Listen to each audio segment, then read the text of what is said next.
Welcome to this week's edition of Coach Prep. Coach Don and I are here in the Cherokee Batting Range podcast studio getting ready to record episode number 136. We're going to talk about presenting a unified message to the players on our team and different places where that can get distracted or off track if we're not being careful. But before we get into that topic, let's talk about our sponsors. First, the Anderson Bat Company. Everything Fast Pitch is very proud to have Anderson Bat Company as our presenting sponsor. Anderson Bat Company is using the latest and greatest bat technology to corner the market in the fast pitch world. They have the -9 Rocket Tech, the -10 Carbon, and the -11 Carbon Light. Anderson Bat Company is using this technology to put a high-performing bat in the hands of hitters that really know the difference between a good bat and a great bat. We're also working with Anderson to provide a discount for all of our listeners. Go to the Anderson Bat Company website and order your bats. Use the EFP20 discount, which is for everything fast pitch, and you'll get a 20% discount. It's a great way for you to save a little bit of money on a great bat and also help support everything fast pitch at the same time. And then please, if you're in a position where you can, become a patron. Patreon.com/everythingfastpitch is where you would go to sign up. There's 3 different levels of monthly support. Coach Don and I are really fortunate. We've got a great group of patrons that have been supporting us for a while. We would love to add to that group. So if you're in a position where you can, if you see value in what we're doing, there's 3 different levels of support, and it goes a long way towards helping us keep this operation moving forward, to keep the podcast going and growing. And Coach Don and I really do appreciate the support that we've had. We are doing our Pinnacle Power Butter giveaway for our patrons, and Jackie Galloway was the winner of this week's Pinnacle Power Butter giveaway. And if you're looking for a little bit of extra motivation to become a patron, think about going to patreon.com/everythingfastpitch. So Don, presenting a unified message to a player, I think is a very important thing and something that we need to be thinking about, because I think there's a couple of classic places where this gets sidetracked. Number one is a player who is also working with a private instructor, and sometimes the instructor and the coach are not on the same page. The other area where I think it happens, and I think this happens a lot more often than people really want to admit sometimes, is the head coach and the assistant coaches within the team are on a different page. And even probably the biggest and most difficult one is when the coaches and the parents are on a different page.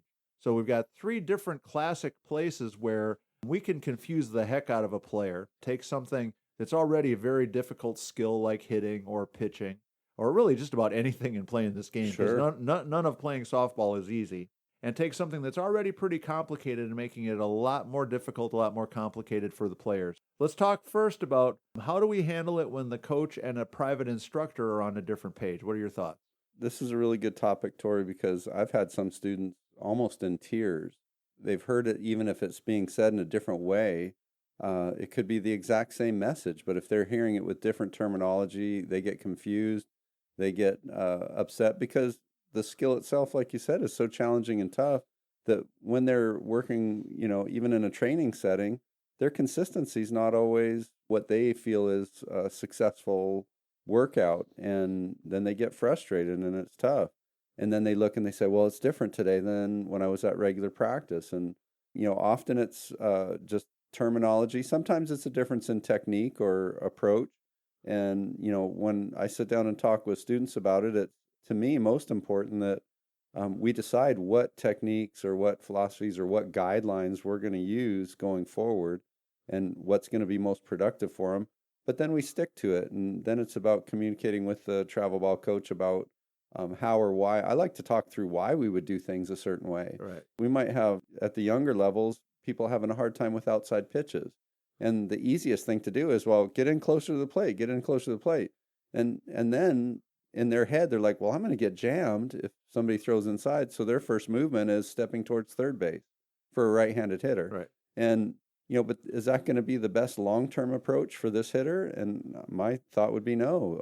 A better approach is to, have a little distance off the plate, a shoe length off the plate, and to lead in is going to, and learn how to be patient and contact an outside pitch deeper in the strike zone. But to talk through this stuff, I think, is huge. And for us to use the parents as kind of that communicator or middle person for us between the coaches, because we don't always have access to, all the travel coaches. It's great when they're involved enough to come and and visit is great. We can talk about these things, but to agree as the adults in the situation that common approach is going to be most beneficial to the kids, whoever, whichever approach it is that we end up choosing, Right. I think is really kind of the main goal. Yeah, well, I know I deal with this not on a constant basis, but every once in a while, where a player will come back and say, "Well, my coach said I should do this instead," or "My coach said I should do that." And one of the things that I'm noticing when that happens is it's, as you said, Don, it's usually something kind of superficial, sort of like I always call it like the Band-Aid approach to a quick fix. Yeah. And so, like you said, they're getting jammed, so they move. Say, "Well, I think you should move further off the plate," or they're not hitting the outside pitch very well, so I think you should move closer to the plate, or whatever it is. And unfortunately, those short-term fixes, those short-term solutions, almost always the trade-off is that it creates some sort of other problem, chain of events. some sort of other issue on down the road. And so one of the things that I talk to all my players about is that there's no absolutely right way to do anything in this game, but there are things that you notice that really good hitters almost all do, and really good pitchers almost all do. And if we start off from an understanding of these things are really important, if we emphasize those things first and foremost, a lot of times we can solve some of those other issues. The one thing I tell kids all the time is, well, if you just hit the ball better, we don't have to worry, your coach is going to be happy. Sure. Right? But it's when they struggle a little bit, or they're not having a productive game or productive weekend, that's when the coach's wheel starts spinning and think of, well, I need more production out of Sally, and so if I tell Sally to do this, or I tell Sally to do that, and it helps us win today, that's all that I'm really thinking about. And so I think that that whole long-term versus the short-term, big picture versus instant results today, kind of understanding is important. But I've told players this, I guess I kind of hate to admit it because I've been on the other side of the equation, that sometimes you have to just shake your head, nod your head, and say that Sure.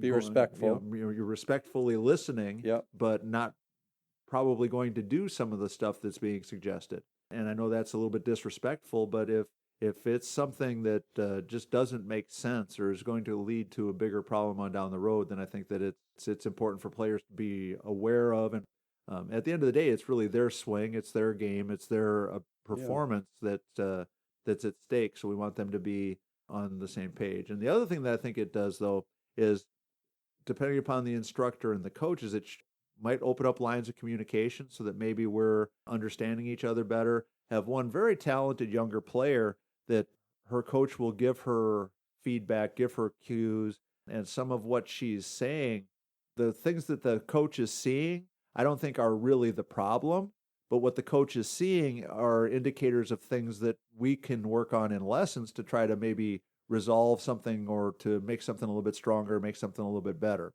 At the end of the day, it's also important, though, that we're, I guess, evaluating from a perspective of, am I on top of things? Am I, really paying attention? Am I still teaching the same stuff I taught 25 years ago and thinking that it's just as correct today as it was then?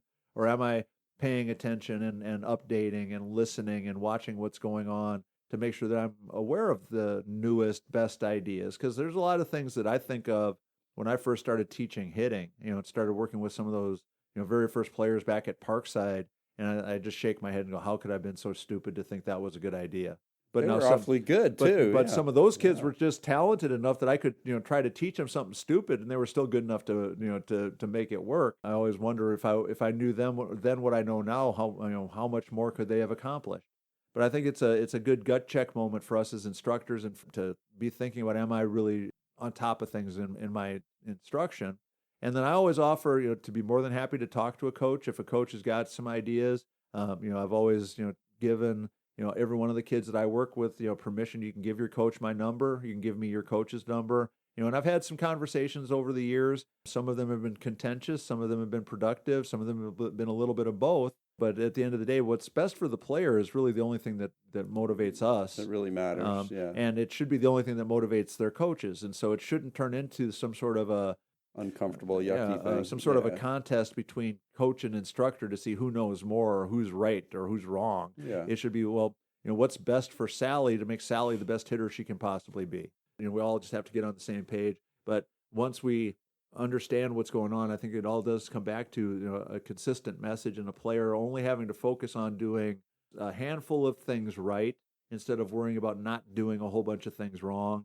And the more coaches they have, the more people that they have in their ear, the more things are on the list of don't do this wrong, don't do that wrong. And as soon as we get into the don't business, we know we're in big trouble. No, I know, and you know what? Everybody that gives feedback to any of these athletes, Tori, they're genuinely trying to help. Oh It yeah, might be the neighbor next door that played minor league baseball. It might be, somebody that played competitive fast pitch when they were young. It might be, the baseball dad that's doing his best to come back and create a great team for his daughter to be a part of, and then the instructor, and then the college camp, and then all these people are genuinely trying to help. But if you're a 10, 11, 15-year-old softball athlete and you're hearing something different every day you go to do the exact same thing, it's pretty confusing. It's tough.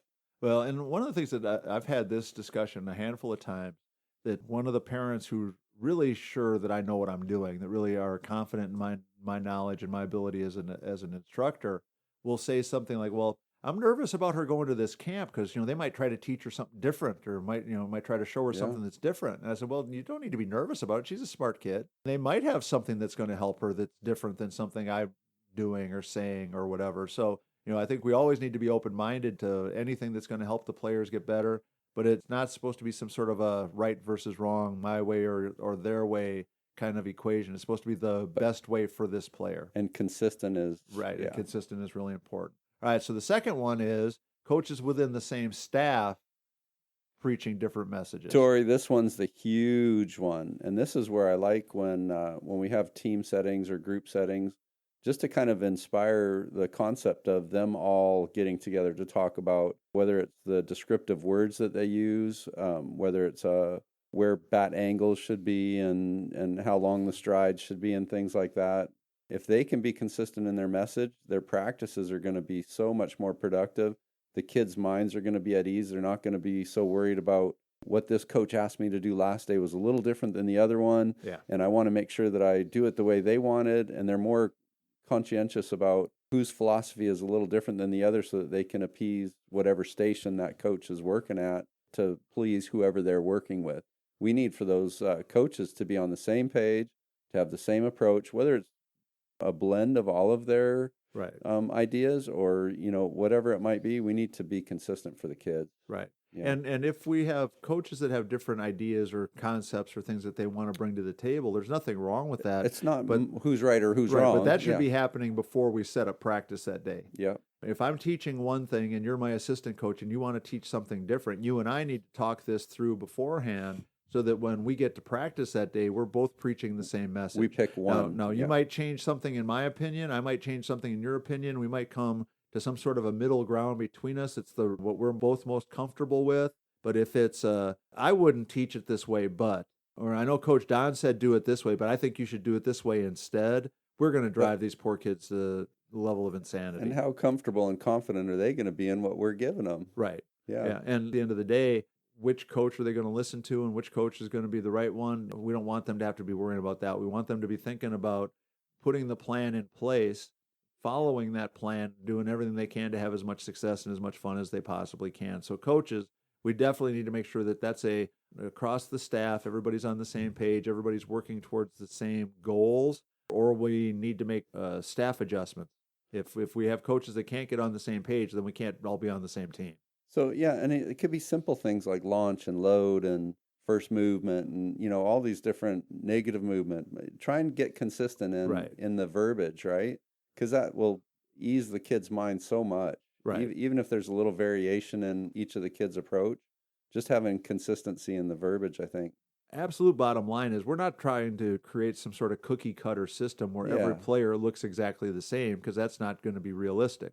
And honestly, one of the things I was always proudest of with some of my best hitting teams is that you would have never thought anybody was preaching the exact same message across the team, because there was so much variation within that concept that allowed each player to find their pieces of that. And again, it comes back to what I said earlier, that if there's 4 or 5 things that every great hitter does, do those 4 or 5 things the same every single swing, but you've got a little bit different stance. You stay a little bit further away from the plate than I do. I move a little bit further up in the box. I hold my hands a little bit higher than you do. My stance is a little bit wider than yours. All those things are just window dressing to the 5 or 6 have-to things that really good hitters do.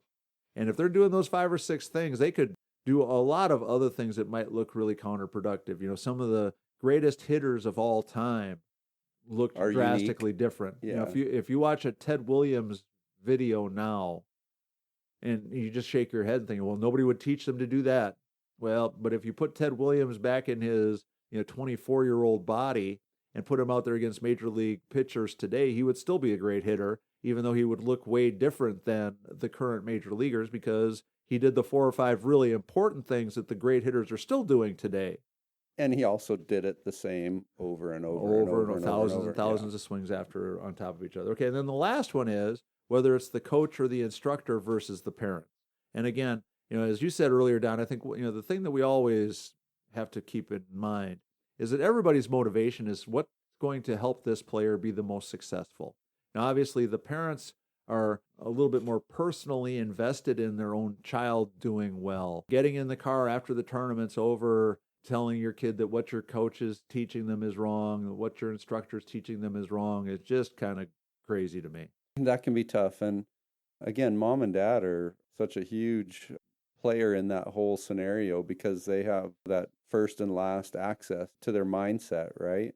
We get them in between, but how they start the day off before the tournament or how they start the day off before they come and work out at a practice session kind of sets the table. And if we can get mom and dad on board with whatever it is that we feel they need to make improvements on, then I think that we've got some magic happening. Right. Well, one of the things that I started doing this right from the very beginning, when I'm giving lessons, I don't spend time talking to the parents. I spend all my time talking to the kids. But now the setup that we have allows the parents to hear everything that we're talking about. They can, they're 5 feet away. I think that's good. Yeah. So they can hear every correction I make, every point of emphasis, everything I say. So they should be aware enough and hearing enough to be able to build on what we're saying and be on the same and echo page. the same message. Thing that I've never understood, and I never will understand it if I live to be 160. Why are we paying an instructor and then undermining them? Why are we paying for our kid to be on a team and then undermining it? Why are we selecting a team when we've got dozens and dozens of choices for our kid to play on, for the coaches that we want our kid to play for, and then getting in the car saying, well, your coach is an idiot. Well, your coach doesn't know anything about hitting. Well, your coach messing things up. I just can't comprehend that very well. And again, I know some of it's frustration, some of it's when we had a bad day or we had a bad weekend or whatever it is. The whole thing about this, consistent message and understanding the big picture is a really important thing. One of the things that I always ask how somebody did, like last weekend, or if somebody comes into a lesson with me Monday or Tuesday or this week, so how'd you do this last weekend? How'd you swing? They always want to say, well, I was 6 for 13 and I had a double, and I said, oh no, I don't really care about what your stats were. So how did you hit? And they're kind of, well, I was 6 for 13. No, how did you hit? Did you swing the bat well? Did you feel confident? Did you feel like you were taking the same swing on game day that you're taking in here? Did the pressure of the game change what you were doing? Did you lose your focus or lose your mindset, because of the pressure of playing in the game?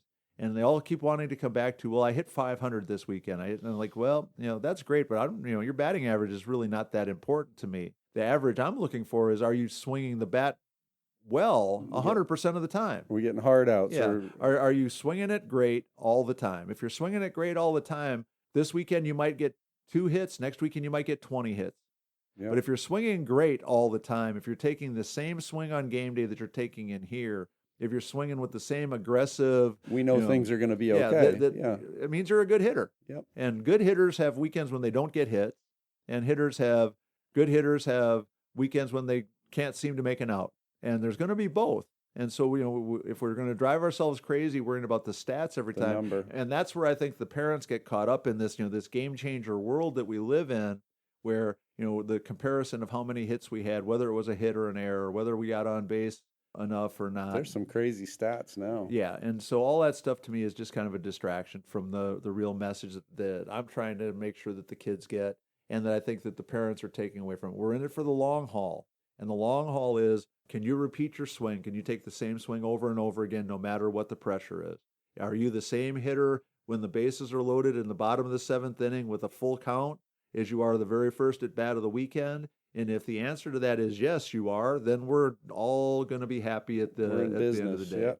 If you're up there a bundle of nerves, scared to death because you don't know whether you can take the same swing 2 swings in a row because your dad told you one thing, your mom told you something else, your hitting coach told you something else, your third base coach told you one thing, and your first base coach told you something else, that's a pretty big mess for a kid to try to sort out. To manage. And so our goal is to get rid of the mess, let the kids just play ball.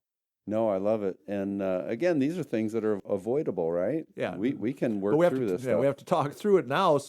And all of us need to do a quick little analysis. Where am I on this spectrum? Where am I on this in this chain of potential pressure that we're adding to these players' lives? The moral to the story is, if any of us are making it harder, whether it's the instructor, the head coach, the assistant coach, the hitting coach, the parent, or the boyfriend, or whoever it is, that person's part of the problem, not part of the solution. We need to start figuring some of that out. That's where all this stuff is so much fun, Tori, because we bring it up in our podcast, and then they get to run with it, right? Yeah. So here's plenty for you to think about. So we want to make sure we get everybody on the same page, so the players can just go out there and play ball confidently. And if we can do that, I think we're all going to be a whole lot happier at the end of the weekend. So Don, that's going to wrap up number 136. For all of our listeners, please make sure you check out the fastpitchprep.com website. Go there and order your Square Cuts training discs. As always, make sure you support Anderson Bat Company and patreon.com/everythingfastpitch. If you can become a patron, we would love for you to do so. And again, that fastpitchprep.com website to order your Square Cuts training discs, and also have access to the blogs, the YouTube channel, and a ton of other information. So for Coach Don McKinley and our producer Stan Lewis, this is Coach Tori saying thanks for listening. We'll talk to you again next week.